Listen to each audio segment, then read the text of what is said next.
They dumped their SUV right in front of our barn, like it was theirs. No note, no explanation, just blocked the entrance like our family's land was some driveway extension. I was sweating through my shirt, unloading the last boxes from the truck with my wife and daughter, thinking this move back home would finally bring peace.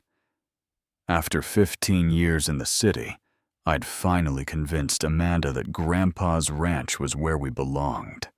A fresh start for us, and a chance for Sophie to grow up with roots. Then Amanda yelled sharp and tight. I rounded the house, and there it was. A shiny white SUV with a smug little HOA sticker in the windshield, sitting dead center in front of our equipment barn. I just stood there, stunned.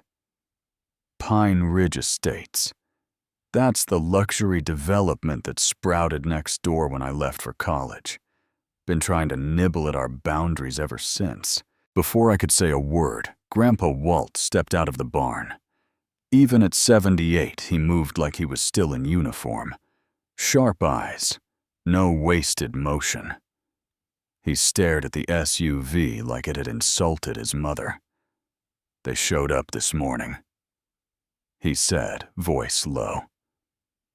Claimed this access road's community space now. Amanda, already in lawyer mode, snapped photos and muttered, "No easement? No right. It's our land. Period." Sophie stood silently by the porch, eyes wide. First day in a new home, already watching it turn into a standoff. I tracked the plate some punk named Carter Donnelly. Social media kid flashy loaded. I called him. Told him straight. "You're parked on private property." He chuckled. "Tow it and find out what happens, farm boy. My dad'll have you bankrupt before lunch." When I hung up, Grandpa was already pulling wire from the barn, quiet and focused. Something in him had shifted like a gear clicking into place. Amanda warned, "Let's handle this legally." But I knew better. I've seen that look in Grandpa's eyes. That was a man preparing for war.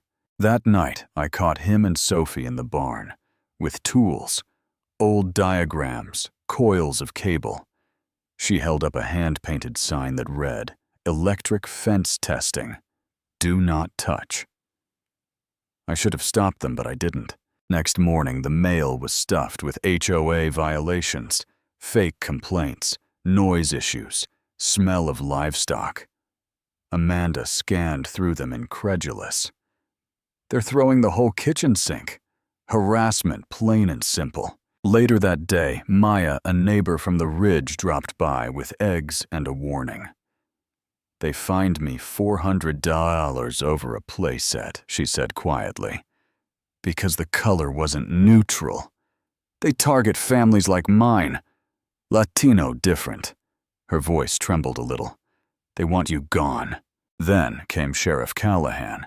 Tired eyes, slow steps. "They filed a complaint. Said your equipment's leaking fuel into runoff." He looked embarrassed. "I gotta check it out. Check whatever you need." Grandpa said, cool as a spring morning. The next surprise, Deborah Monroe, HOA president, strutting down the road like she owned it, wearing pearls, and that fake smile. Beside her, Vincent Hale, the developer. They snapped photos, pretended not to see our private property signs. "This land could be part of something bigger," she said, voice thick with condescension. "We'd prefer to handle this amicably." Amanda didn't even flinch. "Texas is a one-party consent state," she said, waving her recording phone. "And you're trespassing." Their smiles cracked, but they didn't back off. That evening, I saw Grandpa again this time, installing what looked like a remote control on the fence. Sophie followed close behind, holding a plastic box with wires sticking out. It wasn't a game anymore. Something was coming. The next morning, Carter showed up smirking with his phone out, filming like it was all a joke. Let's see what these rednecks did, how he laughed. Climbed into the SUV, hit the ignition. Click. Nothing. Then zap. He bolted out of that car like it was on fire, cussing, shaking his hand like it got stung. What did you do? Grandpa stood 30 feet away, hands behind his back. Might have parked a little close to our livestock testing area, son. Sheriff arrived soon after. Inspected the setup, low voltage, clearly marked entirely legal. It's within ag code, he said, holding back a grin. Maybe don't trespass. Carter fumed.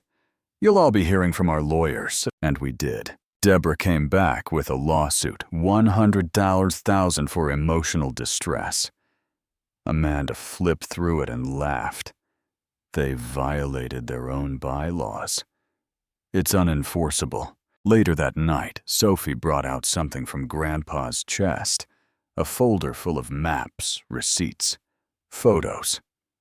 Records of shady land deals from over a decade ago. Turns out Grandpa had been documenting Deborah and Vincent's moves for years. Just waiting. Amanda handed everything to the feds. A week later, FBI agents hauled Deborah and Vincent out in cuffs. Fraud, laundering, racketeering. Pine Ridge's perfect image shattered overnight. Carter came back not long after, head low, asking if he could help feed the chickens. Said he wanted to learn something real. I almost didn't believe it. But Sophie nodded. He's trying. Now she walks the fence line every morning, makes sure every sign's straight, every camera's working. She says Grandpa taught her it's not about the fence, it's about what it protects. So yeah, maybe we're just farmers. But this land, it's not just dirt. It's history. And we protect what's ours. With wire, with law, with grit.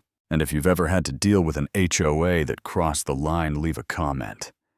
Tell us what happened. Let folks know they're not crazy. Because sometimes standing your ground ain't just legal, it's legacy.